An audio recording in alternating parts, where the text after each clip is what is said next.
Bismillahirrahmanirrahim. Assalamualaikum warahmatullahi wabarakatuh. Alhamdulillah, wassalatu wassalamu ala Rasulillah wa ala alihi wa ashabihi wa man sara ala nahjihi ila yaumil qiyamah, amma ba'd. Alhamdulillah, kita bersyukur kepada Allah Subhanahu wa taala. Pada kesempatan ini kita bisa melanjutkan kembali pembahasan usul tafsir, yang mana pada pertemuan yang terakhir kita telah membahas tentang faedah mengetahui asbabun nuzul. Nah, pada kesempatan ini kita akan melanjutkan kembali tentang faedah-faedah tersebut.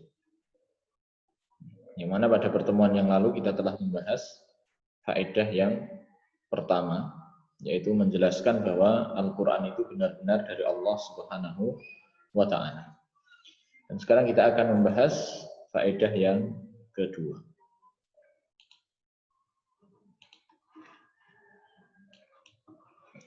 Faedah yang kedua adalah bayanu inayatillahi ta'ala bi rasulihi fit difa'i'an. Menjelaskan perhatian Allah Subhanahu wa ta'ala kepada Rasulnya Nabi Muhammad SAW fit difa'i'an, di dalam Allah Subhanahu wa ta'ala membela beliau sallallahu alaihi wasallam. Misalnya adalah firman Allah Subhanahu wa ta'ala dalam surat Al-Furqan ayat 32. Wa qala alladziina kafaru laula nuzila 'alaihi al-Qur'anu jumlatan wahidah kadzalika linutsabbita bihi fu'adaka wa rattalnahu tartila. Dan orang-orang kafir mereka berkata, laula nuzila 'alaihi al-Qur'anu jumlatan wahidah. Kenapa Al-Qur'an itu tidak diturunkan sekali turun saja? Al-Quran sebagaimana yang kita tahu turun secara berangsur-angsur, tidak turun sekali turun.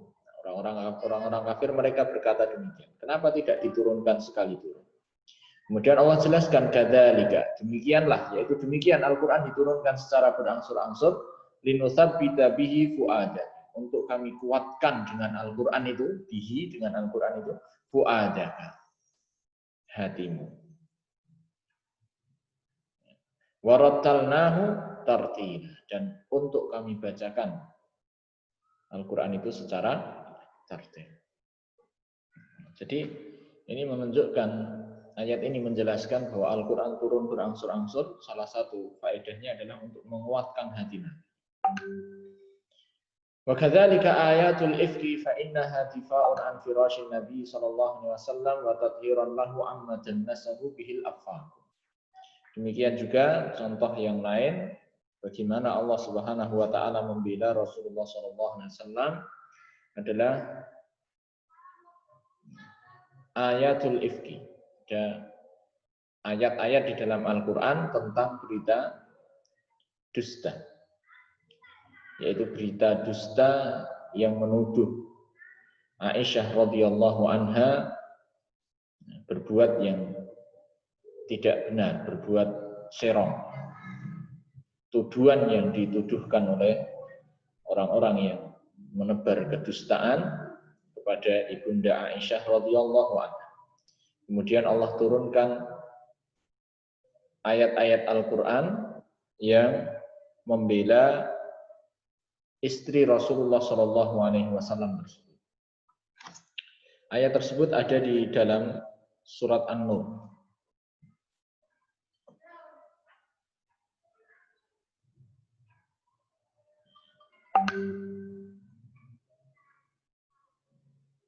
Surat An-Nur ayat yang ke-11 dan seterusnya. Nanti bisa kalian buka di surat An-Nur ayat yang ke-11 dan seterusnya. Nah, ini dengan kita mengetahui asbabun nuzulnya, ayat yang dicontohkan di sini, misalnya ayat-ayat ayat-ayat tentang berita dusta. Dengan kita mengetahui asbabun nuzulnya, maka kita tahu bahwa Allah itu sangat perhatian kepada Rasulullah SAW. Sampai menurunkan ayat untuk membela istri beliau, yaitu Aisyah radhiyallahu anha. Ini salah satu contohnya. Nah, ini faedah yang kedua. Jadi menjelaskan perhatian Allah kepada Rasulnya. Kemudian di antara faedah mengetahui asbabun nuzul juga yang ketiga adalah bayanu inayatillahi ta'ala bi ibadihi fi tafriji kurubatihim wa izalati humumihim. Menjelaskan perhatian Allah Subhanahu wa taala kepada para hambanya. Fi tafriji kurubatihim wa izalati humumihim. Di dalam menghilangkan kesusahan, menghilangkan kesedihan-kesedihan mereka. Contohnya adalah dicontohkan di sini misalul dzalika ayatut tayammum. Ayat tentang tayammum. Fatayammamu sa'idan thayyiba. Ada kisahnya, ada asbabun nuzulnya. Kalau kita memahami asbabun nuzul dari dari ayat tayammum ini, kita tahu bagaimana perhatian Allah kepada para hamba. Fi sahihil Bukhari ini disebutkan tapi tidak secara lengkap asbabun nuzul dari ayat tayammum itu. Fi sahihil Bukhari, di dalam sahih Bukhari disebutkan annahu dha'a iqdun li Aisyah radhiyallahu anha. Bahwa wahya ma'an Nabi sallallahu alaihi wasallam fi ba'di asfari. Suatu ketika saat di dalam perjalanan bersama Rasulullah, Aisyah radhiyallahu anha beliau kehilangan kalungnya. Jadi kehilangan perhiasannya.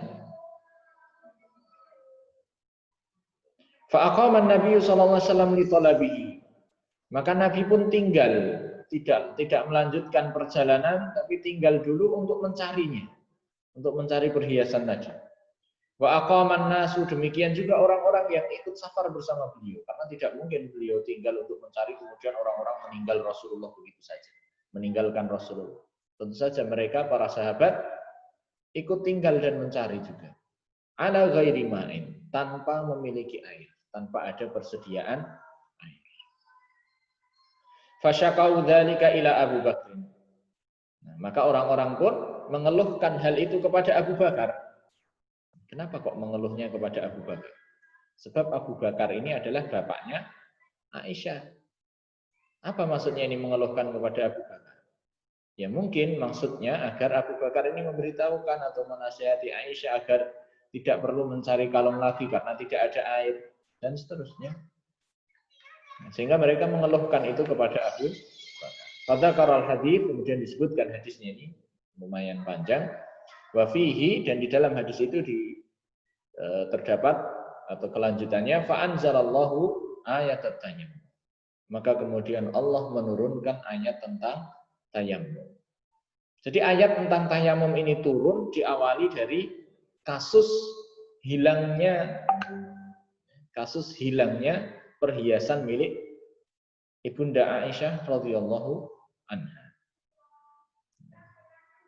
Ya Allah menurunkan ayat tayammum. Ini kalau kita memperhatikan ini, asbabun nuzul dari ayat tayammum ini, kita mengetahui bahwa ternyata betul-betul Allah itu sangat perhatian kepada hamba. Di saat-saat sulit mereka tinggal nggak ada air, mereka susah. Nah, kemudian Allah menurunkan ayat yang memudahkan mereka. Ini kan perhatian Allah kepada para hamba. Dengan kita memahami asbabun nuzul ini. Fa anzalallahu ayat tayammum, maka kemudian Allah menurunkan ayat tentang tayammum. Fatayammamu, maka mereka semuanya bertayammum. Para sahabat tadi. Faqala Usaid ibnu Khudair, maka ketika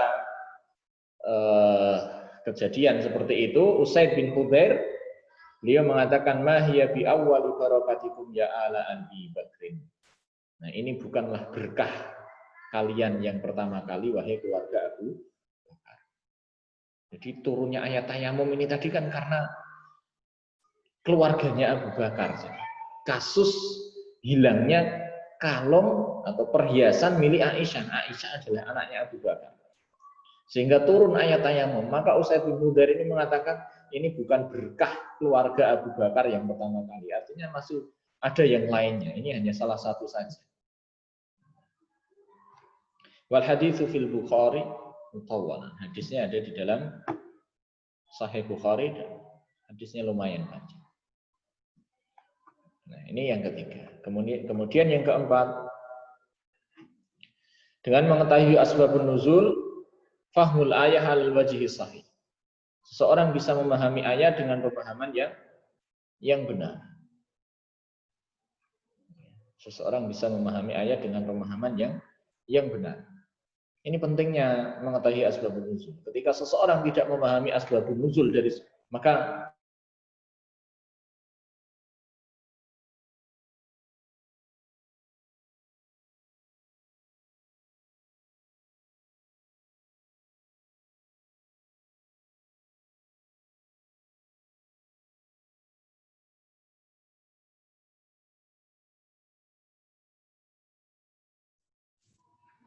tes.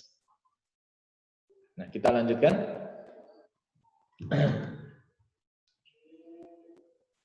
Ketika seseorang tidak memahami ayat, tidak mengetahui asbabun nuzul, terkadang memahami ayat itu bisa salah paham. Kita berikan contoh. Misalnya dzalika qauluhu ta'ala. Misalnya adalah firman Allah Subhanahu wa taala, "Innas safa wal marwata min sya'airillah." Sesungguhnya Safa dan Marwah, yaitu sa'i, melakukan lari-lari kecil dari bukit Safa ke Marwah, min sya'airillah, merupakan syiar-syiar Allah. Faman hajjal baita aw i'tamara fala junaha alaihi an yatawafa bihima. Maka barang siapa yang haji ke Baitullah atau dia melakukan ibadah umrah, fala junaha alaihi an yatawafa bihima. Maka tidak ada dosa baginya melakukan sa'i antara keduanya, yaitu Safa dan Marwah. Nah, kalau kita lihat ayat ini,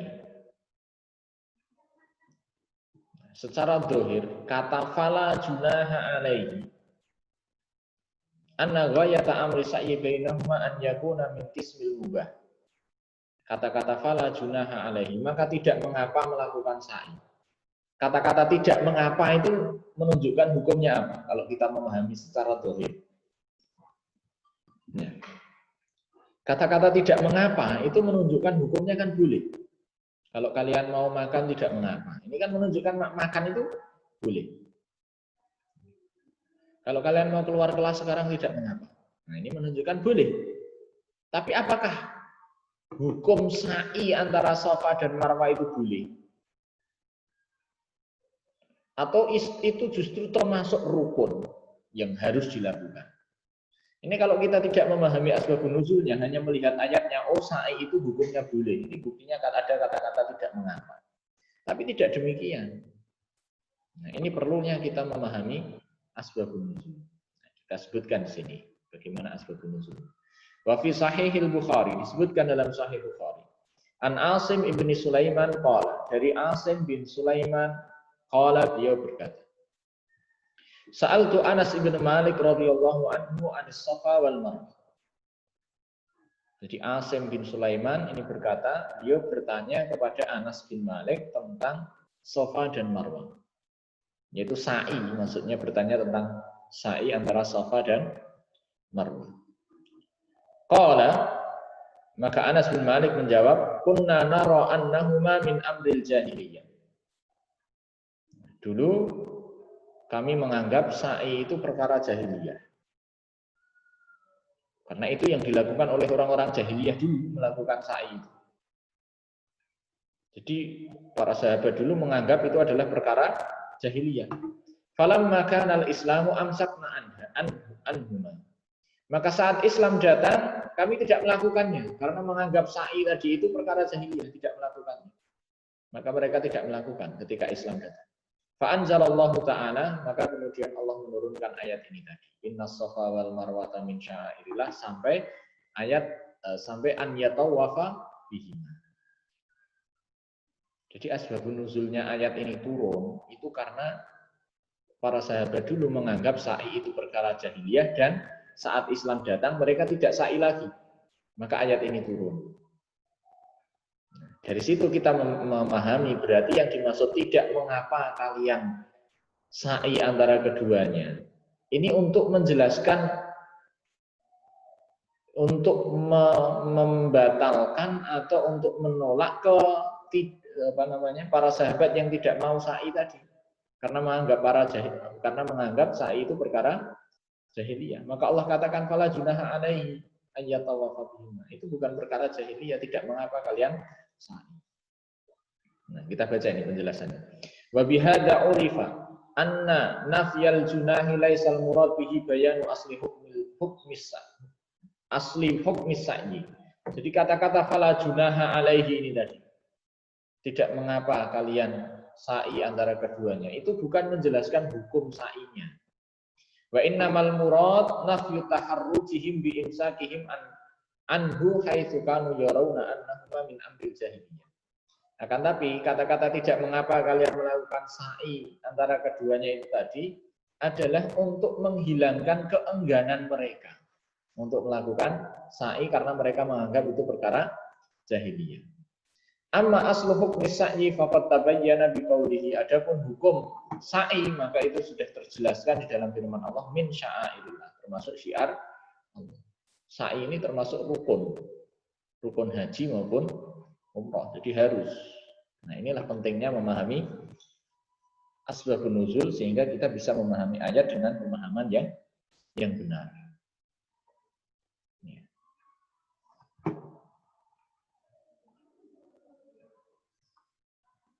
Kemudian yang selanjutnya tentang umumul lafzi wa khususus sabab. Lafaz yang umum dan sebab yang khusus. Apa maksudnya kita baca. Idza nazalatil ayah li sababin khasin wa lafdhuha amun kana hukmuha syamilan li sababiha wa likulli ma yatanawaluhu lafdhuha. Ini penting untuk kita pahami. Apabila sebuah ayat Al-Quran itu turun karena suatu sebab, perhatikan ini, apabila ayat itu turun karena suatu sebab, walafduha am, akan tetapi lafadznya itu umum, kana hukmuha syamilan lisababiha walikulli ma yatanawaluhu lafduha. Maka hukumnya itu umum untuk sebab yang turun tadi, untuk sebabnya tadi, dan juga untuk yang lainnya yang terkandung di dalam lafaz itu. Sehingga tidak hanya khusus untuk orang yang diturunkan ayat itu tadi. Saya ulangi karena ini penting. Ada ayat yang turun karena suatu sebab, tapi lafaznya umum, maka hukumnya umum. Tidak hanya untuk yang turun tadi. Nanti dengan contoh lebih jelas lagi. Kenapa demikian? Li'annal Qur'ana nazala tasyri'an aman li jami'il ummah. Karena Al-Qur'an itu turun sebagai syariat yang umum untuk seluruh umat. Fakanatil ibratu bi umumi lafdhihi la bi khususi sababihi. Maka ibrah, pelajaran atau hukum itu berdasarkan lafadznya yang umum, bukan sebabnya yang khusus. Misalu dzalik. Sekarang contohnya biar lebih jelas. Misalu dzalika ayatul li'an. Contohnya adalah ayat tentang li'an. Ayat tentang li'an. Apa li'an itu? Nanti akan terjelaskan di ayat nanti yang kita bahas. Li'an.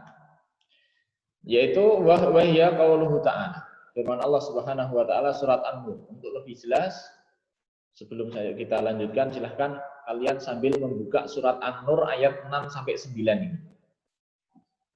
Ayat surat An-Nur ayat 6 sampai 9. Ini ayat tentang li'an. Allah berfirman walladzina yarmuna azwajahum, orang-orang yang menuduh istrinya berzina. Walam yakul lahum syuhada illa anfusuhum. Dan dia atau mereka tidak memiliki saksi kecuali mereka sendiri. Terus ayatnya sampai in kana minas shadiqin. Itu ayat tentang li'an. Dijelaskan di sini seperti apa asbabun nuzul ayat tentang li'an ini. Kalian baca secara lengkap ayat 6 sampai 9. Fa fi sahihil Bukhari min hadits Ibnu Abbas radhiyallahu anhu. Di dalam Sahih Bukhari hadis dari Ibnu Abbas radhiyallahu anhu, anna Hilal ibnu Umayyah, bahwasanya Hilal bin Umayyah qadhafa imra'atahu 'inda Nabi sallallahu alaihi wasallam bi Syariq ibni Sahma. Nah, ini Hilal ini qadhafa imra'atahu, melakukan atau menuduh istrinya serong dengan Syarik bin Sahma. Jadi Hilal ini mengadukan kepada Nabi tentang istrinya yang serong dengan seseorang ini. Faqala Nabi sallallahu alaihi wasallam, maka Nabi sallallahu alaihi wasallam beliau bersabda, al-bayyinah, datangkan bukti, au haddun fi dhahrik, atau kamu akan dicambuk punggungmu. Karena menuduh seorang wanita berzina, kemudian tidak bisa mendatangkan bukti, maka hukumannya dicambuk 80 kali. Nah, maka tidak boleh sembarangan menuduh orang lain berzina tanpa mendatangkan bukti, maka dicambuk 80 kali. Harus bisa mendatangkan saksi. Saksinya harus 4 orang yang betul-betul melihat betul-betul zina, tidak hanya berduaan, tidak hanya tidur bareng, tapi betul-betul melihat zina, baru itu bisa menjadi saksi. Faqala Hilal, maka Hilal berkata. Faqala Hilal, mendengar jawaban Nabi tadi, Hilal berkata, walladzi ba'atsaka bil haqq, demi yang mengutusmu dengan kebenaran, inni lasadiq, sungguh aku itu tidak bohong. Artinya Hilal betul-betul melihat istrinya itu berzina. Fala yanzilannallahu ma yubri'u dhahri minal had. Maka sungguh semoga Allah Subhanahu wa taala menurunkan ayat yang membebaskan punggungku dari had, dari hukuman had, yaitu dicambuk tadi. Apa yang terjadi selanjutnya? Fanazala Jibril, maka Jibril pun turun, wa anzala alaihi, kemudian menurunkan ayat walladzina yarmuna azwajahum sampai in kana minas shadiqin. Ayat surat An-Nur ayat 6 sampai 9.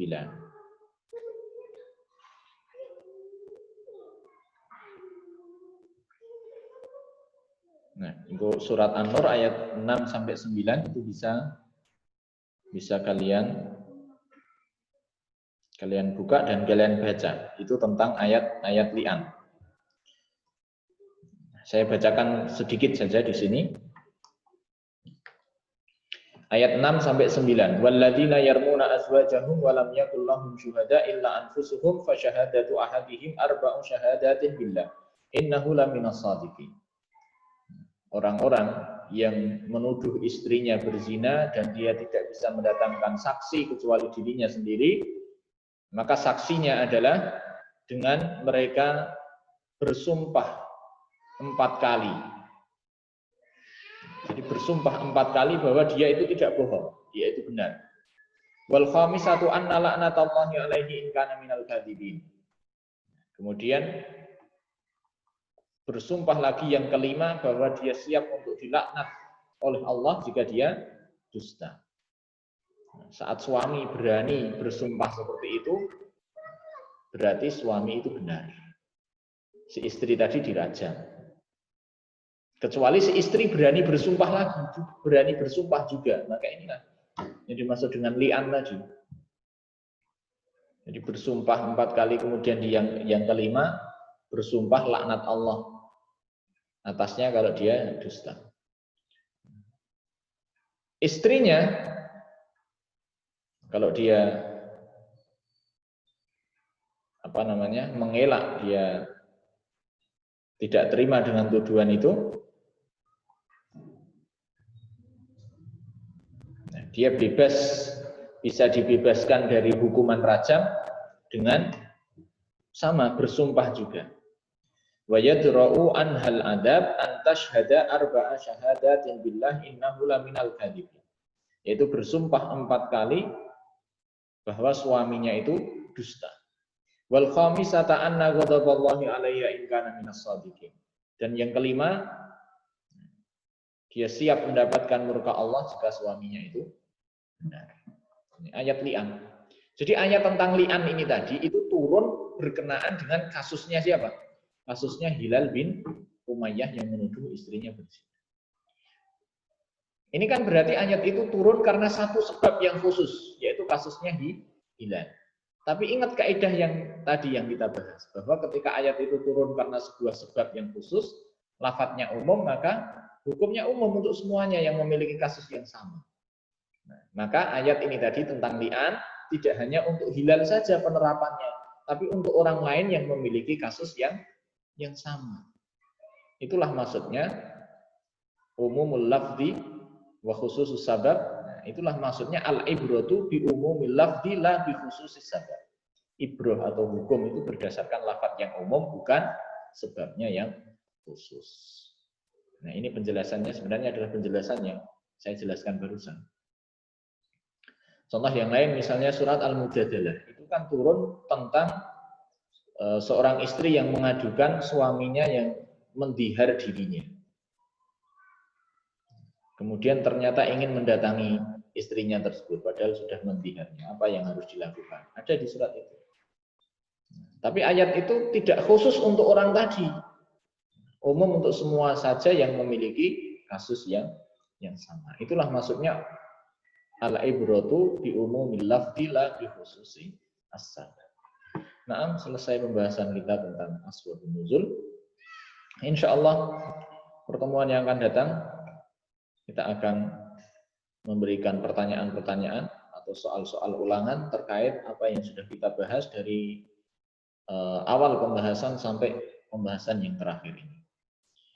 Demikian saya akhiri untuk pertemuan kita pada pagi hari ini. Subhanakallahumma wa bihamdika asyhadu an la ilaha illa anta astaghfiruka wa atubu ilaik. Assalamualaikum warahmatullahi wabarakatuh.